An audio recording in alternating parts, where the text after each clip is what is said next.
اس بغاوت کو بالکل فروغ کر کے ختم کر کے رکھ دیا ہے۔ اگلی خبر کی طرف چلتے ہیں، یہ ہے سہیل افریدی کے بارے میں۔ ان کا دورہ کراچی اسی طرح سے کامیاب رہا جس طرح سے پنجاب کا دورہ کامیاب رہا تھا، لیکن اس کے آفٹر شاک بڑے خطرناک محسوس ہو رہے ہیں۔ حامد میر اس حوالے سے کیا کہتے ہیں یہ بھی ذرا سنیے۔ حامد میر کے حوالے سے یہ تھوڑی سی بات کرتے چلیں کہ یہ بندہ بالکل بھی جانبدار نہیں ہے۔ عمران خان کی حکومت تھی، ان کے بارے میں بات کرتے تھے تو عمران خان کی حکومت کو تکلیف ہوتی تھی، اسی طرح سے مسلم لیگ ان کی حکومت تھی تو یہ غیر جانبداری سے بات کرتے تھے تو ان کو تکلیف ہوتی تھی۔ آج کل ان کی رجیم ہے، وہ غیر جانبداری کی بات کرتے ہیں تو ان کو بھی اسی طرح سے تکلیف ہوتی ہے۔ حامد میر ہو گئے، اسد طور ہو گیا، مطیع اللہ جان ہو گئے، یہ وہ لوگ ہیں جو حکومت کے بارے میں جب بھی جو بھی حکومت ہوتی ہے اس کے بارے میں بات کرتے ہیں تو ان کو بڑی زیادہ تکلیف ہوتی ہے، لیکن یہ غیر جانبداری سے بات کرتے ہیں یہی سمجھا جاتا ہے، اور جو حکومت ہوتی ہے اس کے خلاف یہ باتیں چلی جاتی ہیں تو ان کو دوسری پارٹیوں کا یا اس دور کی جو اپوزیشن ہوتی ہے ان کے ساتھ جوڑ دیا جاتا ہے۔ ذرا دیکھیے کہ حامد میر کیا کہتے ہیں، اور غریدہ فروخی جیسے لوگوں کی طرف سے کیا کہا گیا کہ وہاں پہ چند ایک لوگ آئے، چند سو لوگ آئے، ہزاروں کی تعداد میں لوگ نہیں آئے، لاکھوں تو بڑی دور کی بات ہے۔ انہوں نے کہا کہ 600 700 یا پھر 1000 2000 لوگ آئے تھے۔ اسی طرح سے مسلم لیگ ان کا یہ بیانیہ رہا اور پیپلز پارٹی کا بھی یہی بیانیہ رہا ہے۔ تو بات ہم نے کی کہ حامد میر اس حوالے سے کیا کہتے ہیں، ذرا ملاحظہ کیجئے۔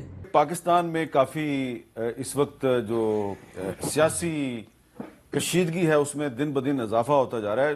وزیر اعلیٰ خیبر پختونخوا جو ہیں وہ سندھ کے دورے پہ گئے تھے، وہاں پہ شروع میں تو جو پیپلز پارٹی کی صوبائی حکومت ہے اس نے بڑی خیر سگالی کا مظاہرہ کیا، لیکن پھر خیر سگالی کو ایک بہت زوردار قسم کا جھٹکا دیا گیا، اور اس جھٹکے کے باوجود کراچی میں جو پاکستان تحریک انصاف ہے اس نے ایک بہت بڑا میسو ایک اپنا پاور شو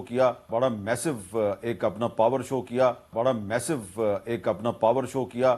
ویسے تو سہیل افریدی کے دورے کے دوران بھی مسلم لیگ نون کے وزراء کی طرف سے، اللہ قائدین کی طرف سے اور پیپلز پارٹی کی لوگوں کی طرف سے ان پر حملے پہ حملے کیے جا رہے تھے، ان کے خلاف بیان بازی کی جا رہی تھی، لیکن جیسے ہی دورہ ختم ہوتا ہے تو اس کے آفٹر شاکس بڑے ہی خطرناک تھے۔ ان کے سہیل افریدی کے خلاف بیانات میں مزید بھی شدت آ گئی۔ عطا طارق صاحب فرماتے ہیں کہ سہیل افریدی افغان حکومت کا ترجمان ہے، جھوٹ اور منافقت کی انتہا کر دی، اور یہ صاحب وزیر اطلاعات ہیں، بڑے سیاستدانوں میں اپنا شمار کرواتے ہیں، اور ان کی زبان دیکھیے کہ کس طرح سے ایک سیاستدان کے بارے میں بات کر رہے ہیں، اور پھر رجیم کی طرف سے خبریں بھی ایسی لگوائی گئیں جن کو کہا گیا کہ یہ سیکیورٹی ذرائع کہتے ہیں، سیکیورٹی تجزیہ کاروں کی طرف سے یہ کہا گیا کہ افغانستان سے دہشت گردی۔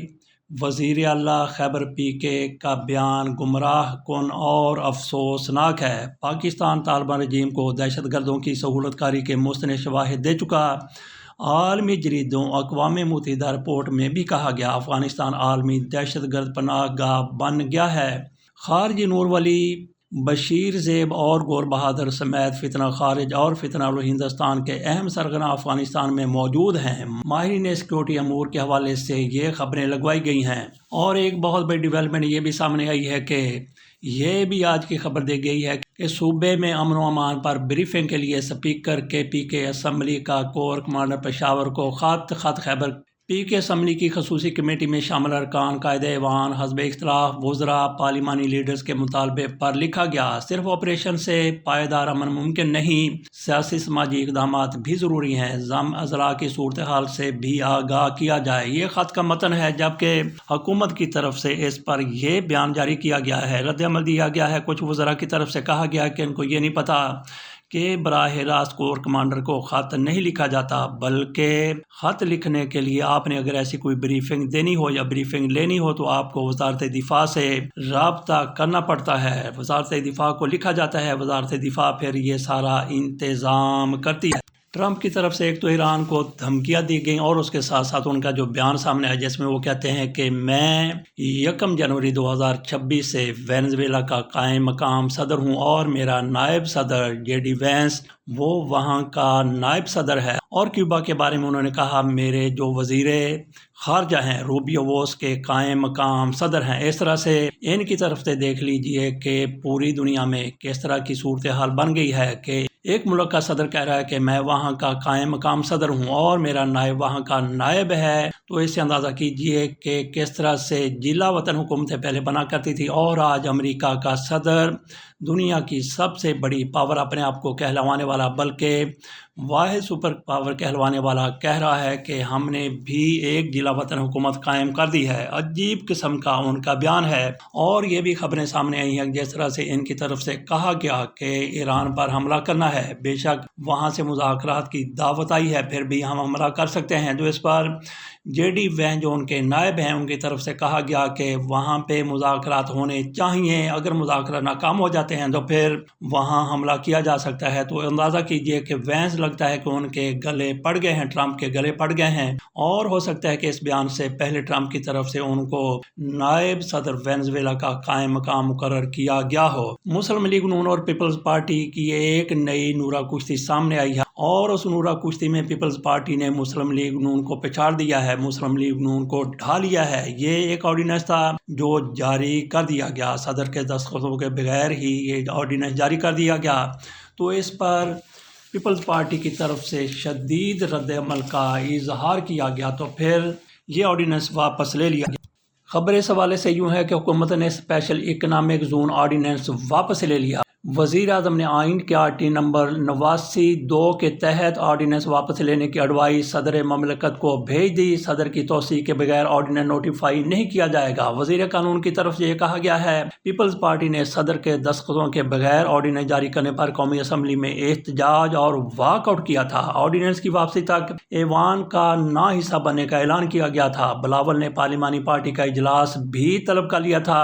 اپوزیشن لیڈر کی نااہلی کے بعد معاملہ عدالت میں تھا۔ ملک احمد ڈوگا نے ارکان کے دستخطوں سے درخواست جمع کرائی، جس کی تصدیق کی جا رہی ہے۔ تصدیق کے بعد نوٹیفیکیشن جاری کیا جائے گا۔ یہ ایک الگ سے خبر آ گئی۔ بات ہم کر رہے تھے کہ جس طرح سے اسپیشل اکنامک زون آرڈیننس تھا وہ واپس لینا پڑا مسلم لیگ نون کو، اور یہ کیسے جاری ہوا؟